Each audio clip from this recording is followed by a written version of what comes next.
Hello friends, welcome back to my channel advance English 101। Friends, आज के इस video में हम लोग 6 एडवांस स्ट्रक्चर्स को सीखने जा रहे हैं, जिसमें पहला है little did I know that, जिसका मतलब होता है मुझे क्या पता था कि, या मैं थोड़े ना जानता था कि। कंप्लीट स्ट्रक्चर की बात करें तो इस तरह से little did I know that plus उसके बाद हमारा कंप्लीट सेंटेंस होगा। आइए शुरू करते हैं, देखते हैं पहला सेंटेंस। मुझे क्या पता था कि यहाँ आकर मुझे अंग्रेजी बोलना पड़ेगा। Little did I know that I would have to speak English after coming hair.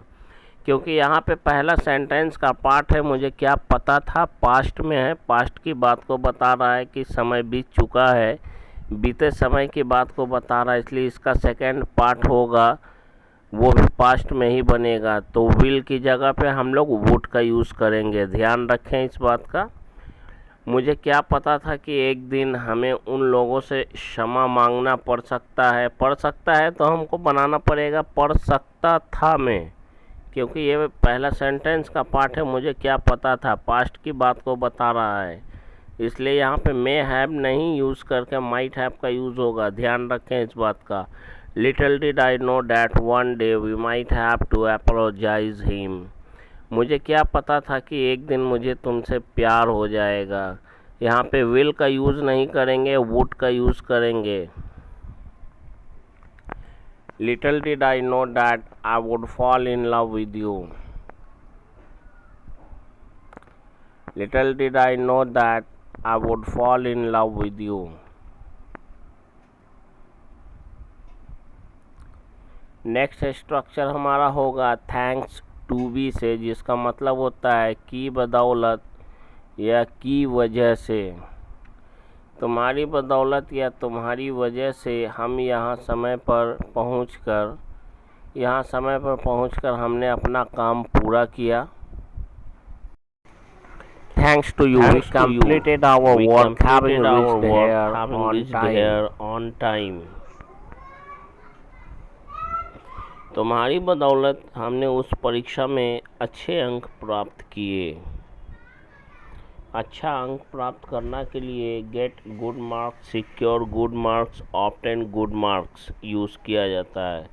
Thanks to you we got good marks, we secured good marks, we obtained good marks in that examination.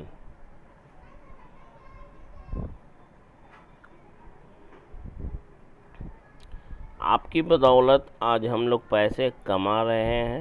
Thanks to you today we are earning money. Thanks to you today we are earning money, या we are earning money today.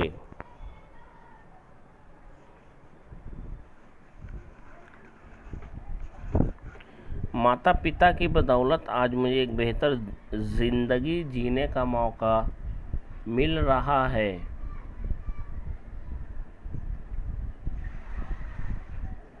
Thanks to parents today I am getting the opportunity to live a better life.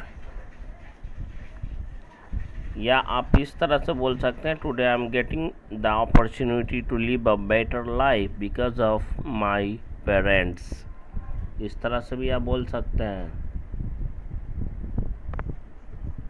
Soon after, इसका मतलब होता है तुरंत बाद। Soon after, मेरे तुरंत घर पहुंचने के बाद बारिश शुरू हो गई। Soon after I arrived home, it started raining.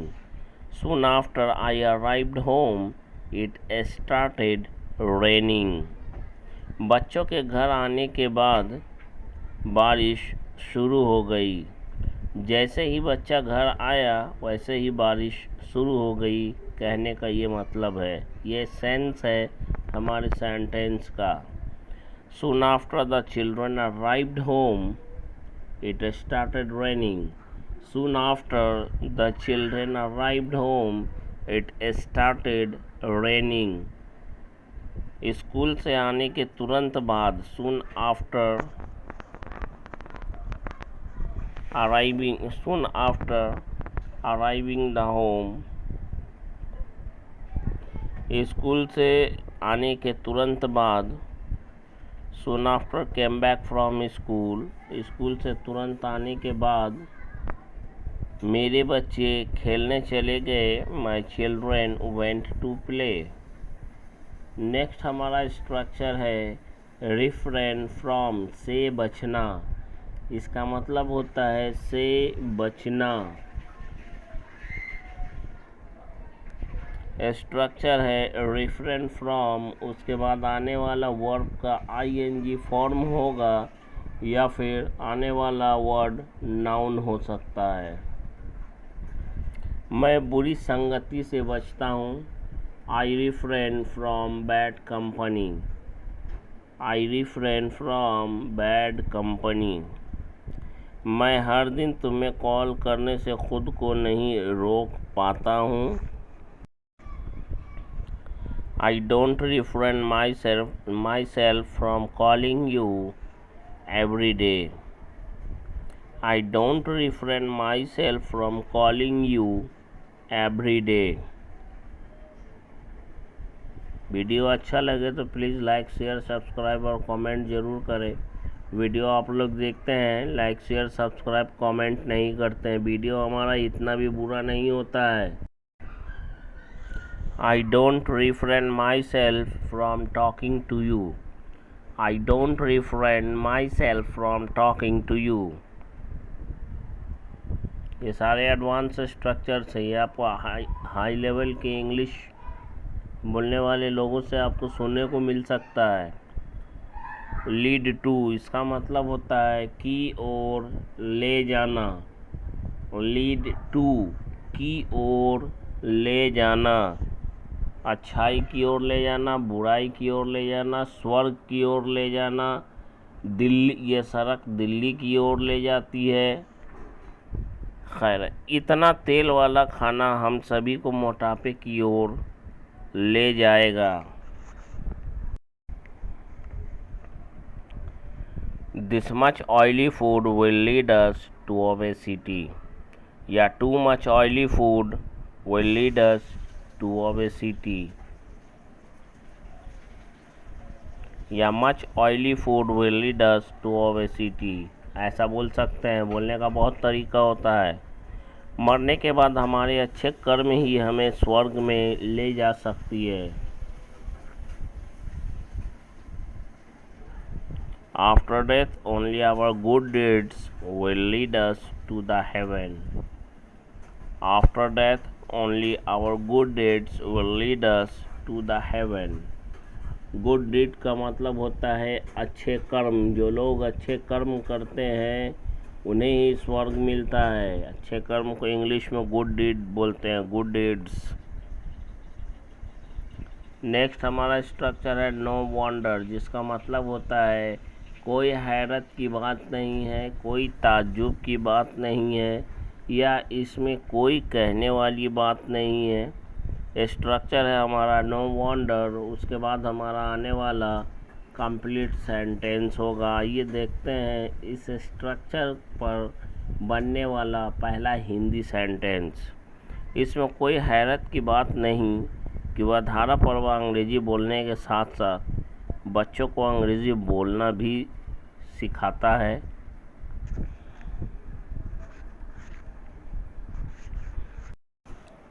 No wonder he teaches to speak English to the students as well as speaking fluent English.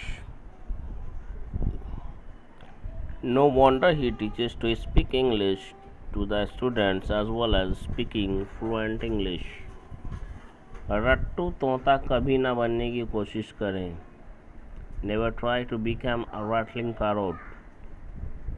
आज मैं पूरा दिन बाहर रहा हूँ, इसमें कोई आश्चर्य वाली बात नहीं है कि मैं बिल्कुल थक चुका हूँ या बिल्कुल थक चुका हूँ। आज मैं पूरा दिन बाहर रहा हूँ हैज़ बीन और हैव बीन से बनने वाला सेंटेंस है। I have been out the whole day. I have been out the whole day today, no wonder, इसमें कोई हैरत की बात नहीं है, ताज्जुब की बात नहीं है, आश्चर्य करने वाली बात नहीं है। आई एम टोटली टायर्ड, मैं बिल्कुल थक चुका हूँ।